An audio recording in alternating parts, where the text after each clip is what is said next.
Good morning, everybody, and welcome to Revolution Gathering. I have a cold, but I have rallied together to try to feel a little bit better. Whew, it's kicking my butt. It's like one of those weird colds where it's like, I thought it was allergies. And forgive my sniffing. That's annoying, I know. But yeah, it's one of those ones where I feel like exhausted, and then I lay down and I feel like busy and I can't relax and I can barely breathe. So anyway, I'm a little sick today, and I will try not to sniffle too much. I made a fundraising video yesterday, and I was like all the way through the whole thing. If you haven't seen that, it's over at it's on here, actually. I put it up here on YouTube, and I also put it on Instagram. Please share that with your friends and family and rich relatives and uncles. All the billionaires, if you have their email, could you just send it to them? Yes, I'm wearing a hoodie today because I'm tired and I don't feel good. Oh, I'm glad you liked the book recommendations, Linda. Thank you. I just saw a comment here on YouTube. Yeah, we did it was about 30, I think, because I added a few to the last one, but 5 a day for 5 days. So I might also do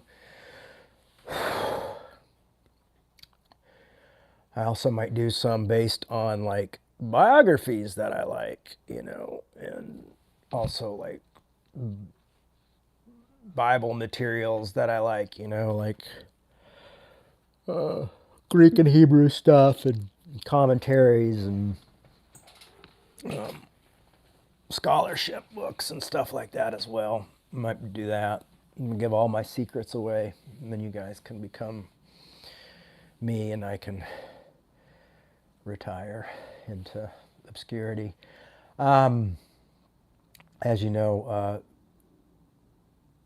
I just have come to the reality we have to raise more funds because I've got part-time work and all of it fell through this month, and I'm really hoping that it opens up next month. But Revolution really does need your support. You can go to revolutionchurch.com to do that. We'd always rather have you than your money, but it's pretty tough to exist when the church isn't meeting its basic needs. Just to be honest with you all, it's tough. Anyway, yeah, I'm going to order. I realize I don't think I've ever read my mom's book, Run to the Roar, and I thought I had a copy of it here, but I'm going to order one on eBay, I think. It's about $6 on eBay. They do free shipping. So I'm glad to see folks are ordering those books and checking them out. There's a lot of really good ones in there. That Viktor Frankl one is really, really powerful. Even the stuff he writes about, like his psychology and stuff at the very end, is just, the whole thing is powerful. To survive through Auschwitz and all those places, it's just, yeah, that book's really powerful. But all those books have played an important part of me. I also found other books. I kept finding more books. And the weird thing is before I moved closer to my kids, I probably got rid of over 100 books just because I couldn't carry them around with me, and also because I just had to let some of them go. Some of them were great for the beginning of my journey, and just stuff I'd kind of moved past a little bit, so I just had to kind of send them off into the wild. And chapter 11 books or something, they all they give you money for books that are even marked up, so I was lucky for that, and it helped pay for my move. All right, this is the official sound of Revolution starting. I know I'm sick and I shouldn't be drinking soda, but I drink a lot of water. My girlfriend told me to drink lots of water, and I did right before this, but I figure I got to have a little. This is my secret weapon. Anyway, so as I was thinking about what to talk about today, my brain has been scatterbrained because I'm sick and so much going on, and I'm trying to. Gosh, I've got so much stuff happening right now that I have to My car engine started shaking, which isn't good, and I'm not in a place where I can afford to get it fixed. So it's just a lot that's going on. I'm a little bit overwhelmed. I'm not going to lie. And getting this cold today was not anything I wanted to happen.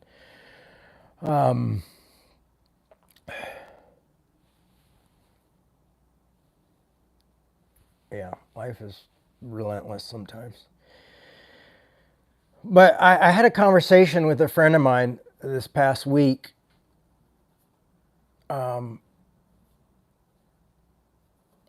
yeah, somebody said they're getting the Ragamuffin Gospel. That was a great book. That really started it all for me. Another book that I forgot to recommend, and it was called When Being Good Isn't Good Enough by this guy, Steve Brown.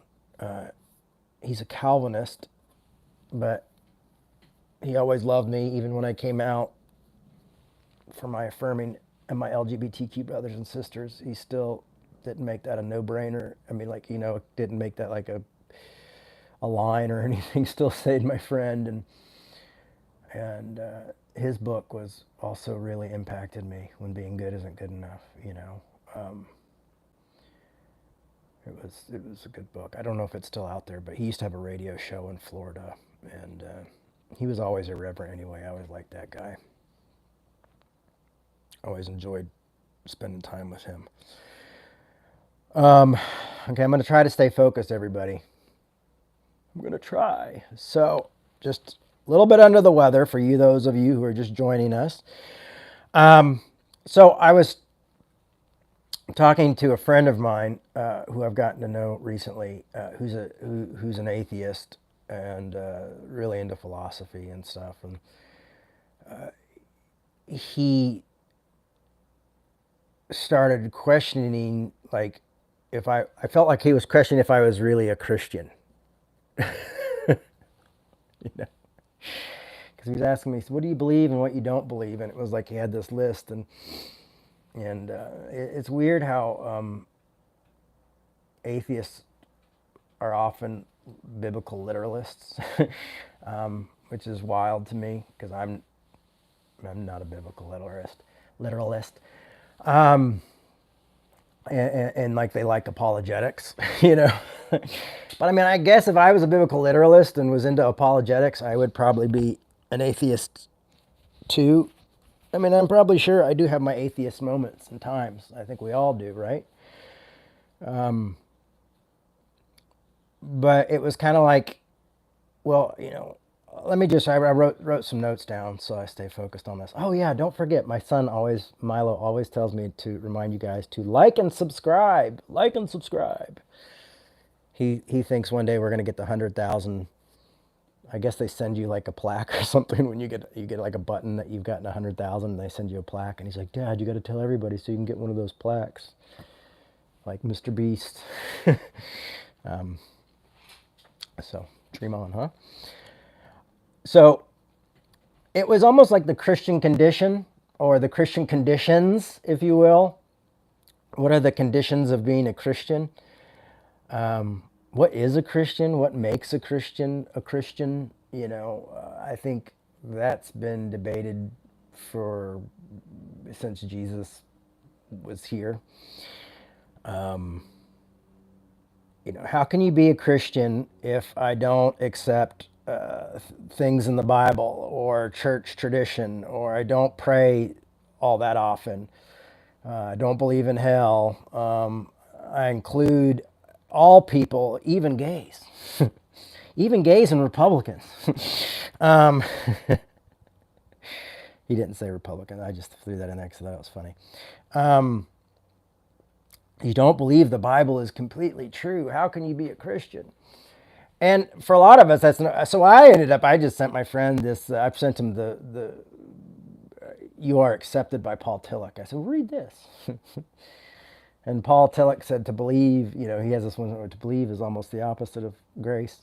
To believe more is almost the opposite of grace, which is really challenging stuff. And then I started thinking about like, okay, well, if it's all about being orthodox or believing in a certain amount of things or doing like A, B, and C, if it was really about all that stuff, which a lot of Christians say they don't believe that, but they really do because they'll start judging you because you don't do the things that they do. But hear me out. Hear me out. I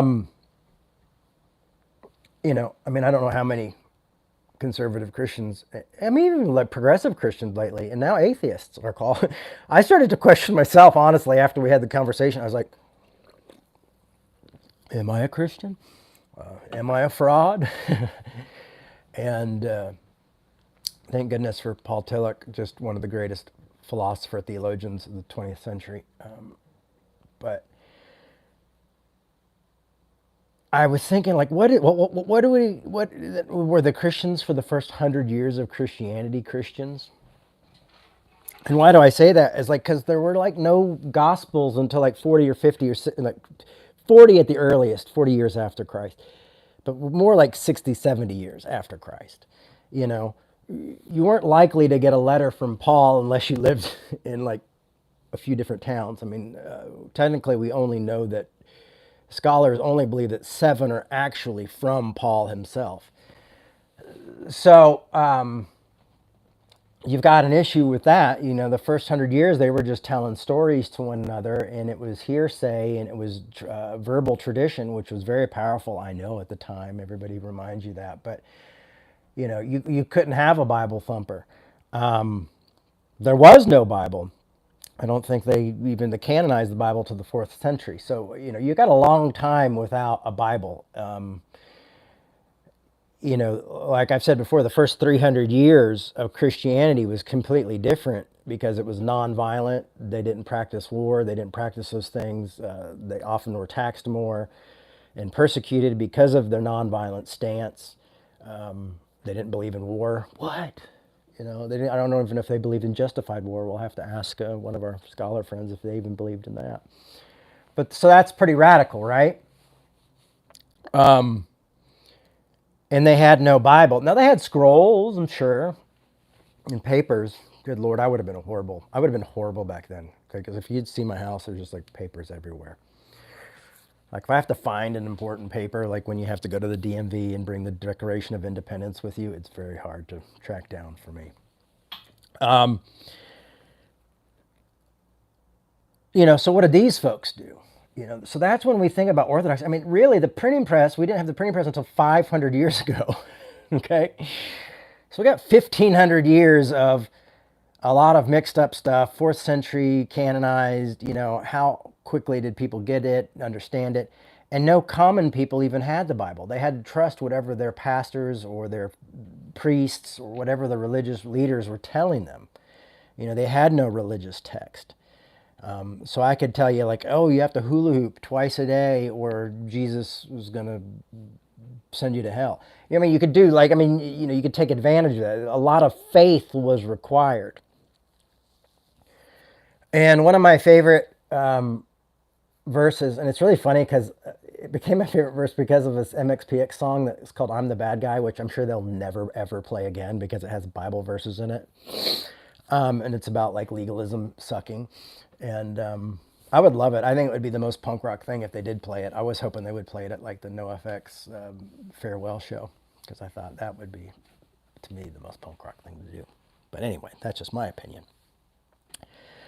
But Ephesians, and so I wanted to kind of share that with you. So remember, no Gospels for the first 100 years, probably for most people. You had stories and ideas and things like that. Now I've seen books printed about my family, and I've heard stories told about my family, and there's videos. There's actually a building that the judge said my dad never planned to finish, and it's literally 30 days away from being finished. It's so I've seen how we tell stories.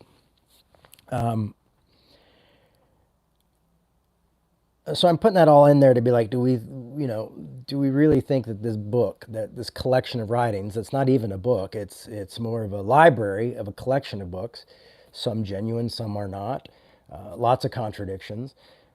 My buddy DE at his church, they just did a big thing on how to accept biblical contradictions. I really check out DE Polk on Instagram and follow his church. The name of his church is just Sanctuary something, but it's not off the top of my head. But check it out; it's worth. He dives into a lot of that stuff. So you got no printing press until for the first 1,500 years. Most people didn't have the Bible. So you had to keep all these little papers together. There's a story that says that I've heard that Luther, before the Reformation, the reason he started the Reformation, one of the reasons he started the Reformation is because he was burning pages of the Bible to stay warm one night. And he came across Galatians. And he started reading Galatians. I don't know if that's a true story, but I really like it. It's cold being a monk with no heat. So Ephesians, I want to read for me from Ephesians tonight. Ephesians 2, if you will. You are dead through the trespasses and sins in which you once lived, following the course of this world, following the rulers of the power of the air, the spirit, and now the work among us, those who are disobedient. Is now at work. Hold on, I'm going to read that a little bit more. In which you once lived, following the course of this world, following the rulers of the power of the air, the spirit, that is now at work among those who are disobedient. Now, one of the things he's talking about, I'm sure he's talking about the Gentiles. They were very, what we would almost say is New Agey in some ways. All of us once lived amongst them in the passions of our flesh, following the desires of the flesh and the senses. And we were by nature children of wrath like everyone else. But God, who in his rich in mercy, out of great love with which he loved us, even when we were dead through our trespasses, made us alive together with Christ. By grace you have been saved. Okay? By grace you have been saved. Grace is reunion. Grace is not just being forgiven for something that you shouldn't be. Grace is also reunion. Okay? It brings us together. So we have been reunited. And it feels so good.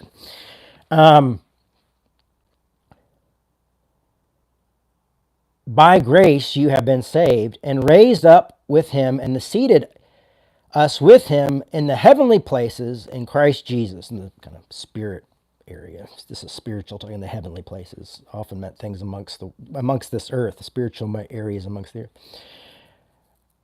So that in ages to come might show the immeasurable riches, I guess we're in the ages to come, eh? The immeasurable riches of his grace and kindness towards us in Christ Jesus. Now here we go. Ephesians 2:8-9. That's my MXPX impersonation. For by grace you have been saved through faith, and this is not your own doing. So by faith is not belief. Faith is not proof. Faith is evidence of things not yet seen. Faith, as Paul Tillich said, doubt is not the opposite of faith, it's an element of faith. So there's doubt is built in within faith, folks. So this is important to remember. For by grace you have been saved through faith, and this is not your own doing. It is a gift of God, not the result. For by grace you have been saved through faith, and this is not your own doing. It is a gift from God, not the result of works, so that no one may boast. So it's saying like there's nothing you can boast about. There's nothing you can say that you've done. And for some reason, we've gotten to the point, like Apostle Paul would say things like, I could prophesy, I could give everything I had to the poor, but it would all be worthless without love. We know that love is a big thing for Christians. Jesus said to his disciples, your love for one another will prove to the world that you belong to me. Now, he didn't say your love for one another will get you saved, but he said your love for one another will be evidence that you are saved. The people will see that. That is the evidence. That is the fruit of salvation. But here he's saying, for grace you have been saved through faith. This is not your own doing. It is a gift from God, not the result of works, so that no one may boast. So how can we say, like, well, if you don't believe prayer, or you don't believe a certain thing, or you don't believe, this theology, or you don't believe in this denomination's theology, or if you question this, somehow you're not saved? Because all of a sudden now it goes from, well, it was given to you freely, but now you can lose it. I always felt like growing up in the church as a kid, it was always like, they're like, it's a free gift. Here it is. We have this, like a car, like a key. We have this key here for you. It's a free gift, a free car, and coming down and get it, and you'd get it and they go, all right, now, they do the sinner's prayer. And then afterwards, like, and it's only going to cost you everything. And you're like, what? And they're like, yeah, so here's your free gift. But you've got to make payments, and don't forget the insurance and all that stuff so you can keep it.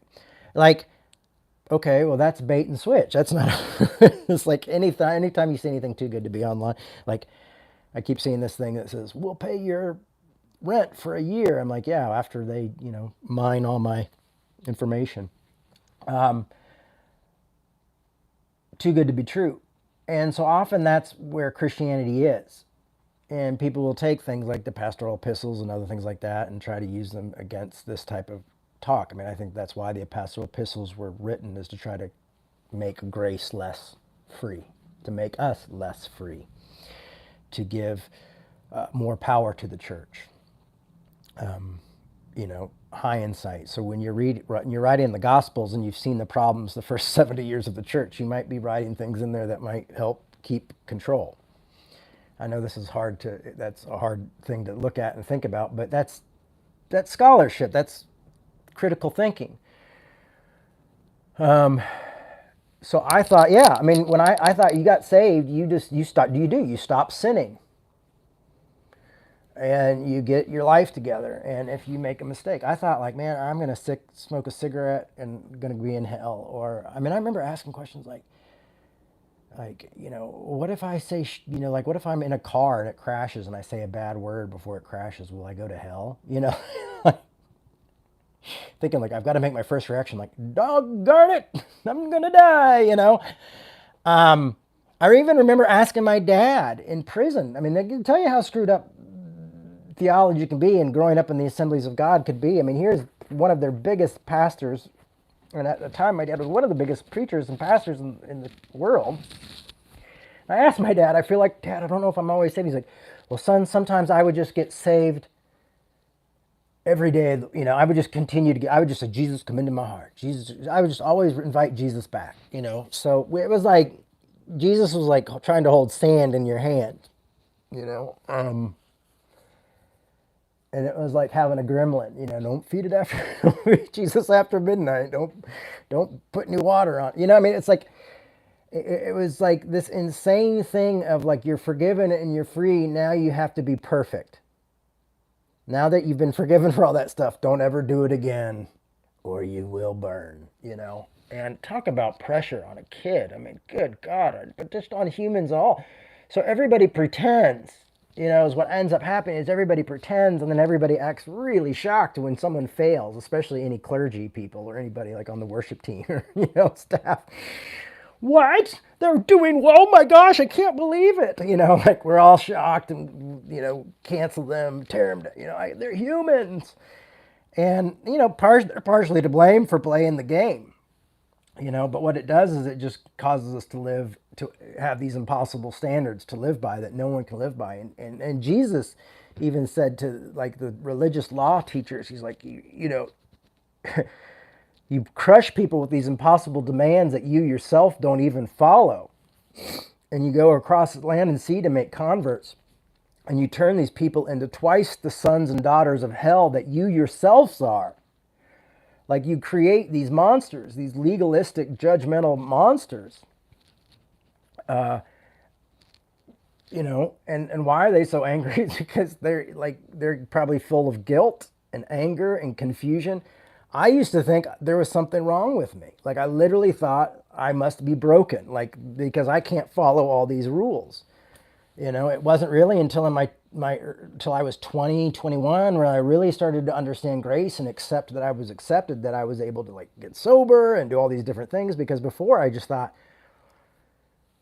something's wrong with me. And I hope God understands, like maybe I have like dyslexia of like good works, or morality dyslexia. Oh, I thought this beer was good for me. I don't have an issue with drinking, but for me, I have an issue with drinking, but I'm saying I don't have an issue with other people drinking. I would like to just drink till I black out. That was kind of the goal there. Anyway, so this whole legalism, this whole thing that I think we've all grown up with, we go through, we feel torn apart, we feel our lives.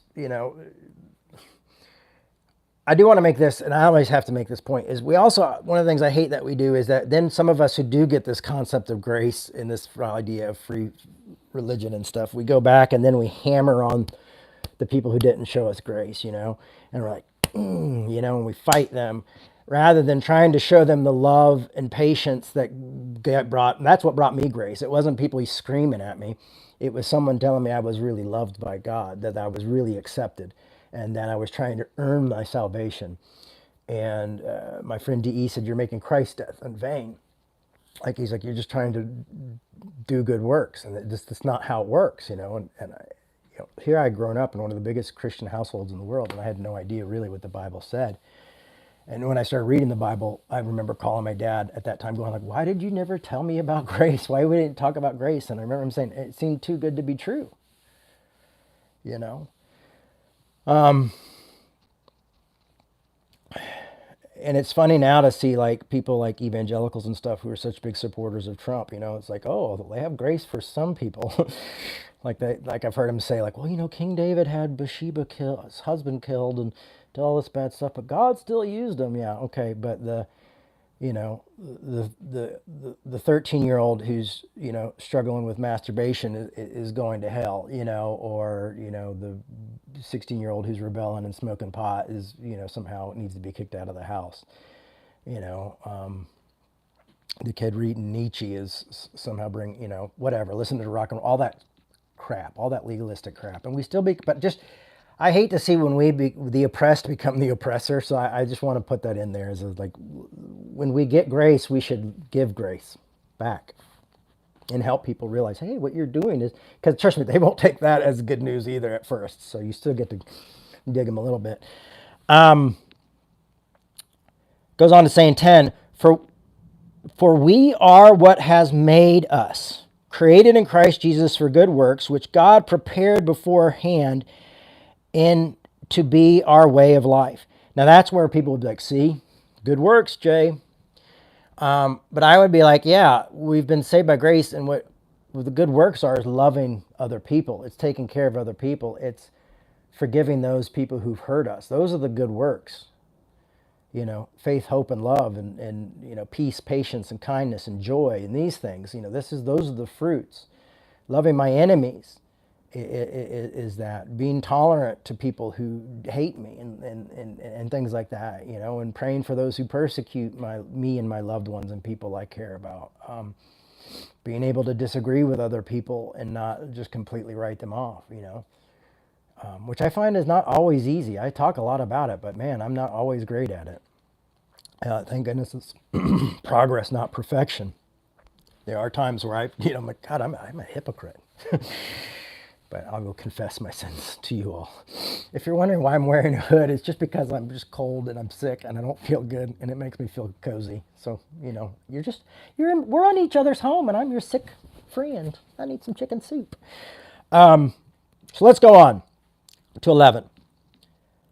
So then remember that at one time you Gentiles, most of us, by birth called the uncircumcision, my new band, by those who are called the circumcision, my other new band, a physical circumcision made in the flesh by human hands. Remember that you were at that time without Christ, being alien from the commonwealth of Israel, and strangers to the covenant of the promise, having no hope and without God in the world. Now, I'll tell you what, that's how I felt growing up until I was about 20 years old and I realized what grace was.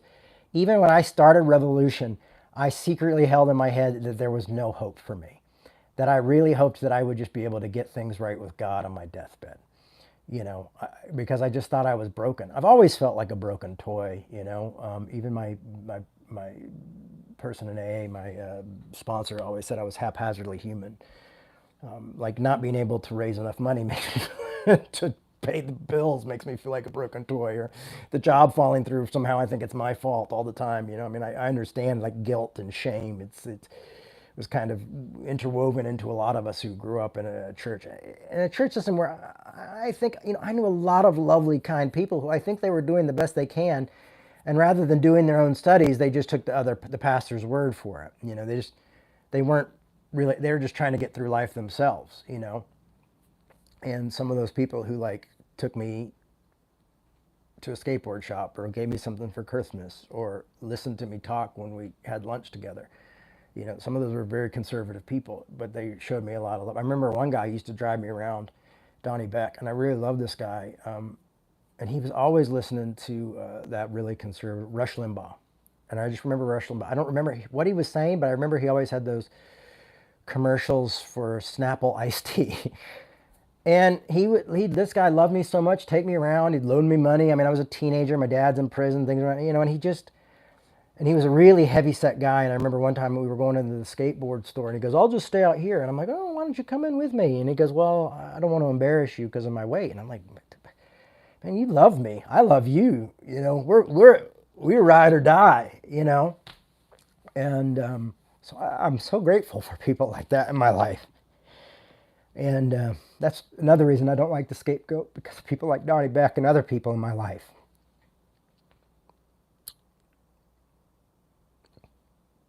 Nuance, folks, nuance. But I felt like this. Remember that you were at the time without Christ, being alien from the commonwealth of Israel, strangers of the covenant of God and the word. But now Christ Jesus, who you were once far, has been brought near by the blood of Christ. For he is our peace, in his flesh has made both groups into one. He is unified. You are all the people of God. Everyone. And has broken down the divided wall. Now we talk a lot about, the division and how we work through division and how we work through separation, and I mean, even within the religion and within the faith of Christianity, there's this wall there. We're always going to be dealing with division. Even community, as we've talked about before in the past, always has an outsider. And it seems like a lot of Paul's work was trying to keep people from being outsiders. That his hostility between us, that is, the hostility between us has been broken down. He has abolished the law. And people say, oh, Jesus didn't destroy the law. He fulfilled it. Then they try to say that it's still there so they can kind of have some legalism in their soup. You ever notice that? They're like, that part where Jesus said, I didn't come to destroy the law, I came to fulfill it.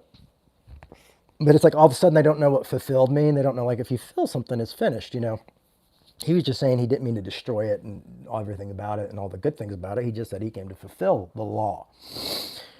But it's funny how they'll dance around that a lot too, some folks. We really like legalism. I feel like if you feel a little shame, you feel like you're doing something. And even that's why I think my friend who's like pretty staunch atheist, like Richard Dawkins type atheist, is questioning my salvation, because he's like, aren't you Christians supposed to be ashamed and you're supposed to do something? It's like, no, well, if I love other people and you see that, then you should know what I do. That's the tell sign. Peace and patience and goodness and joy and those things, He has abolished the law with its commandments and ordinances, that he might create himself one new humanity. One. This is why if you see my personal page on Instagram, I talk so much about the war that's happening in the Middle East and why I continue to call for peace and why I can't support people that I guess can't believe our government's funding this type of horrific war and type of genocide. So he might bring us as one, because one humanity, that we're one. We all of a sudden focus too much on geography. Oh, I'm an American and they're this. I mean, we will separate each other every which way we can. It's, people now, even the most progressive people get really angry when you're like, we're just all humans. They're like, no. And you're like, okay. And then conservatives too, it's really bizarre. I feel like I'm living in a bizarre world sometimes. That he might create himself in one new humanity, in a place of the two, thus making peace, and might reconcile both groups to God in one body through the cross, thus putting death and hostility through it. So he came and proclaimed peace to you who were far off, peace to those who were near. And it's so strange to me to feel that all the time, like to feel like I lived through that in some ways with the conservative church and just with the church in general often. And then when I would get into a church that was more inclusive and more accepting and things like that, I would start like questioning it and start being like, oh, these are red flags. It's really weird what legalism, because it makes sense. It's almost like capitalism, because I've got to earn it. I got to pull myself up by my bootstraps, that type of thing. So he came in and proclaimed peace to you who were far off and peace to those who were near. For through him, both of us have access in one spirit to the Father. So then you are no longer strangers and aliens, but you are citizens with the saints and also members of the household of God. I'm going to read the rest of this, but so far I haven't seen that they'll know, and that means you have to memorize certain verses, or that you have to pray every day, or that you have to tithe, or you have to give anything, or you have to believe certain denominational belief systems or certain doctrine, or you're not a Christian. I believe there are people who love radically in this world and are atheists, and that love is the love of God. That is God's love. They are closer to God than some Christians. I believe that. I believe that in 1 John when it says God is love, when Paul says there's going to be three things that remain, faith, hope, and love. And the greatest of these is love. He's saying love is above faith. Love is above your own hope, our own hope. In faith, love is the most vital thing. You're no longer a stranger, alien, but you are citizens with the saints. Also members of the household of God. And that gives you an idea of the saints as well. Weren't perfect either. Built upon the foundation of the apostles and prophets, with Christ Jesus himself as the cornerstone. In him, the whole structure is joined together. You see those continued bringing things together. That's why we talk about unity and bringing people together, and unity through diversity. Some rooms might be kind of shabby chic and other rooms might be really fancy, and you don't know. Is joined together and grows into a holy temple in the Lord, in whom you also are built together spiritually into a dwelling place of God. So this dwelling place is Revolution Gathering or other places like that, where I like the word gathering because it's two or more gathered together. That's why I liked it. Church just often seems like we've got an idea and a structure and a way it should work and how service should work and things like that. But all this says is it's because you've given a free gift through faith, and this is not your own doing. So to me, that's really excellent good news. One of the coolest books that I did not recommend, actually, one of my favorite books by Brennan Manning, I think it's called It's All Grace. It's his last book. And it's a confessional. And I got, and I got to write a blurb in the book. And when they put the name, I got to write a blurb for it. It was really wild that I got to do that. There's a story behind that. But some of you have heard it, some of you haven't. If you want to know what it is, I can tell you later. I'll tell you. He was originally supposed to write the foreword to my book, Son of a Preacher Man, but he didn't feel like it would be good for his career to be identified with my family. And that was really hard for me because this was my favorite grace teacher. But before he passed, he had made it clear that he wanted to reconcile that and have me write something for his last book. And that was really kind. And in that book, he confesses that a lot of the times when he was out doing these speaking engagements and things like that, he was drunk.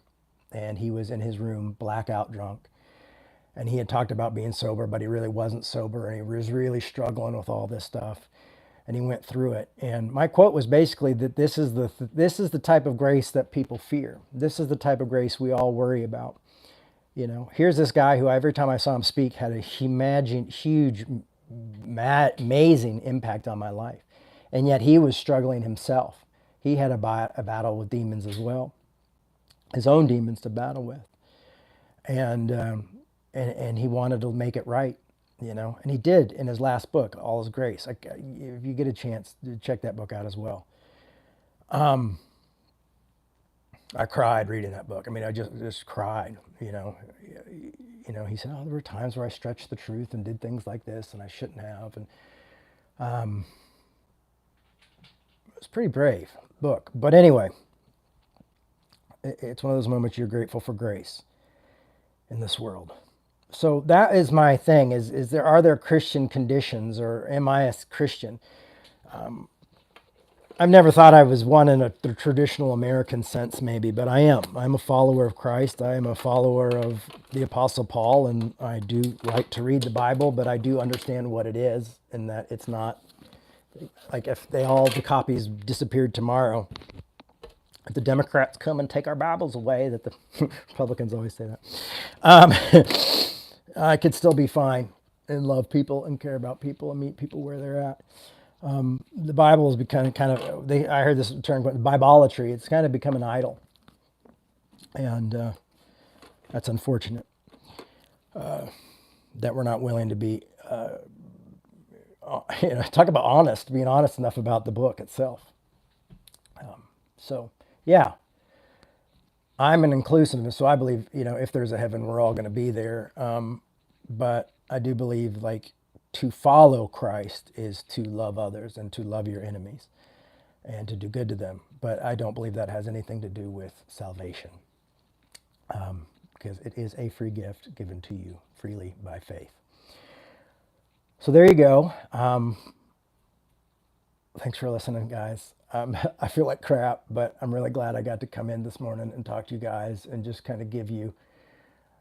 Yeah, I like that term, Bibleolatry, too. There's also another thing that same person said. They were like, God created us in his own image, and then we returned the favor.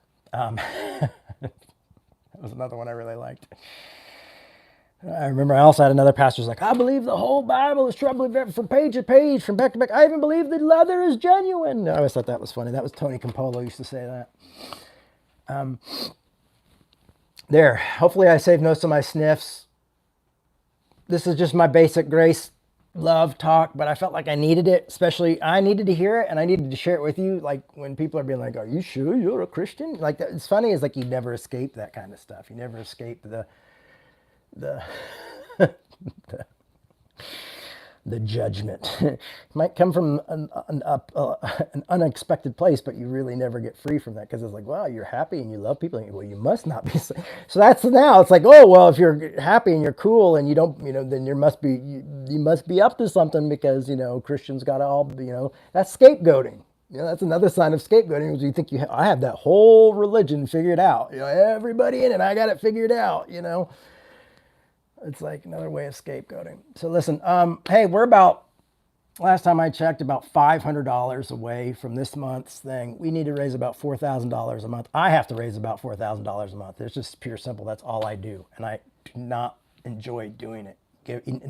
No matter how much I do it, I don't want to do it. But if I don't do it, nothing comes in, just to be honest with you. If I don't do these services and say this afterwards, not much comes in. And we really need your support. And we really need you to share those videos with people about support, and really help us come up with ways that we can continue to keep. I want to do like really cool things. I think there's a reformation here. I think there's something new in a way of seeing community and church in a way we've never seen before. I really believe that. And I believe it has to happen anyway because most of the traditional churches are slowly dying. I'm really got hope in that, but I need a team. I need people to help support what we do, and I would love to be able to even hire a staff someday. Revolution is so much sharper when we have people because you know having people work with you and help you out. I mean, you become stronger, you become better. I mean, humans add so much. We add so much to things, and we're able to do more and think differently. And you have people to kind of run things off. Right now, it's just me and Josh, and I'm trying to do more of this on my own, even try to give Josh a little bit of free time. So, anyhow, we do need your support. You can do that at revolutionchurch.com, and it's tax deductible. And these next months, I'm sure a few months aren't going to be easy, but we really, really, really could use the support. But we'd always rather have you than your money. That's always a thing. But if you have extra money and you can help, maybe you've been thinking about it, we really do need it. I mean, I'm kind of freaking out because I don't even know if I'm going to pay my rent this month, but I'm trying. I'm working with other jobs. I've applied to a bunch of other stuff and doing all that, but I'm just going to be honest with you. And I'm not going to promise you a Cadillac in the sky or we can't even afford to make stickers and t-shirts and stuff to be incentives right now. That's where we're at. So just think of it as kind of like one of those things that everybody else has. They're like, please follow my GoFundMe, not GoFundMe page. There's some page that everybody has where they raise money for their work. Where they're doing it the old-fashioned way, 501c3 donations, nonprofit. Thank you, everybody. Love you guys so much. Live in grace. You are accepted. You are covered. You are graced. It's a free gift. Nothing you can do about it. So love it, accept it, love each other. And I'll put posting stuff up through the week, and I will see you here. Same time, same channel. Bye-bye.